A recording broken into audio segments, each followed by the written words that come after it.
Invité de la rédaction de TV5 Monde, Blaise Compaoré, le président du Burkina Faso. Bonjour Monsieur le Président, merci d'avoir accepté notre invitation. Vous achevez une visite officielle de 2 jours à Paris, on va y revenir. Mais d'abord, vous qui dirigez un pays qui compte une très importante communauté musulmane, qu'est-ce que vous pensez de la réaction du monde musulman justement après la diffusion du film L'innocence des musulmans ? Bien sûr, nous avons regretté comme beaucoup de gens à travers le monde la publication de ce film dans la mesure où il va bien sûr contre des sentiments religieux de plus d'1 milliard d'hommes et de femmes dans le monde et bien sûr cela ne peut qu'être condamné. Et je pense que, comme on vient de le voir tantôt, il est certain que la liberté sans conscience, sans responsabilité, cela peut entraîner des ruines pour l'humanité. Et nous souhaitons que ceux qui agissent dans ce sens-là puissent observer un grand respect pour les sentiments religieux des hommes. Reste que ces mouvements de violence auxquels on a pu assister semblent être une réponse d'une minorité à une autre minorité. Est-ce que cette virulence n'est pas exagérée ?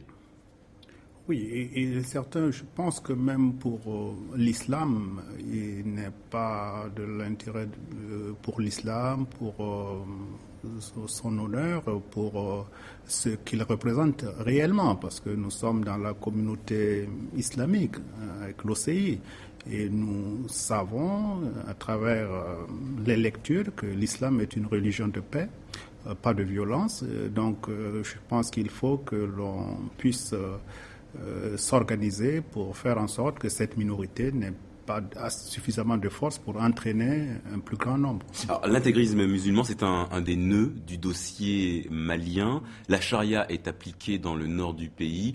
On dit maintenant que le nord du Mali, c'est un peu l'Afghanistan de l'Afrique. Est-ce que vous partagez cette vue ?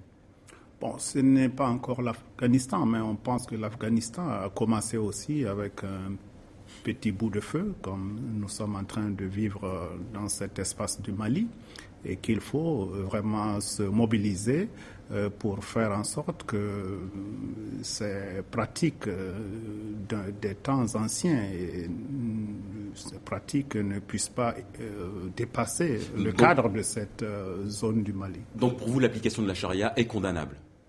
Non, nous disons que la religion, j'ai eu l'occasion de discuter avec ces gens d'Ansardine et autres islamistes radicaux dans cet espace du Mali. Et ce que je souligne surtout, c'est que au 8e, au 9e siècle, on pouvait, avec des armes, obliger quelqu'un à prier dans tel sens ou de telle autre manière. Mais nous sommes à un siècle où il ne doit pas être possible et acceptable, avec les armes, d'organiser les prières sur la terre aujourd'hui. Alors, vous êtes l'un des médiateurs de cette crise malienne. Comment est-ce qu'on peut expliquer que Bamako soit réticent à une intervention militaire de la CEDEAO ? Il semblerait qu'il y ait beaucoup de résistance. Alors, non, Bamako a bien sûr un schéma qui consiste à soutenir plutôt l'armée malienne pour assumer les tâches de libération du territoire malien. Un simple appui logistique. Alors, la CEDEAO pense qu'aujourd'hui, dans les conditions des défaites subies par l'armée malienne aujourd'hui, elle n'a pas, cette armée, des capacités de faire face assez efficacement, sans un soutien direct de la CEDEAO, faire face à ces mouvements armés du Nord. Donc c'est une ingérence nécessaire, c'est la position de la CEDEAO ? Oui, nous CEDEAO. pensons que la CEDEAO doit être avec les Maliens, vraiment dans un partenariat bien sûr franc, ouvert, mais que la CEDEAO s'engage véritablement, s'il y a lieu de s'engager, pour assumer des tâches combattantes réelles afin de permettre à ce territoire occupé, qui est très vaste, c'est plus que la superficie de la France.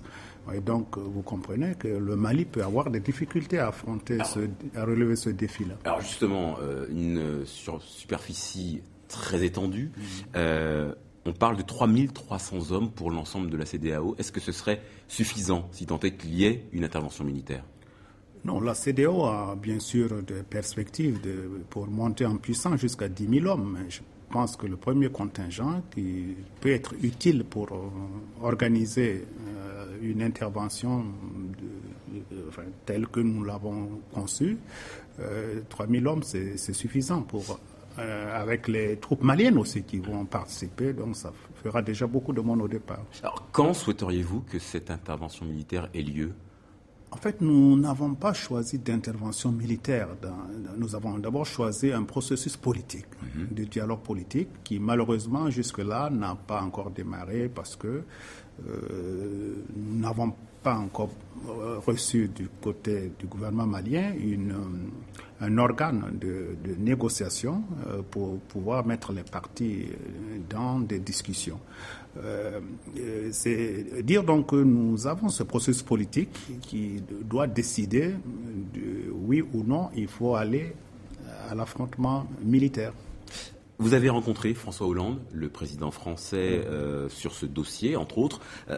Qu'est-ce que vous vous êtes dit ? Est-ce que la CEDEAO a besoin de Paris et des puissances étrangères pour régler ce problème ? Bien sûr, la CEDEAO a besoin de la communauté internationale parce qu'il s'agit d'un sujet qui, vous le voyez bien, dépasse les capacités du Mali parce qu'il ne s'agit pas d'une armée nationale étrangère qui est venue au Mali. Il s'agit de groupes armés qui mobilisent diverses nationalités. C'est une sorte de nébuleuse qui dépasse la région même du Sahel pour affecter d'autres parties de l'Afrique déjà. Ce qui justifierait une intervention internationale. C'est vraiment une crise qui a des dimensions internationales aujourd'hui. Est-ce que le président français vous a donné des conseils ou l'assurance d'un soutien ?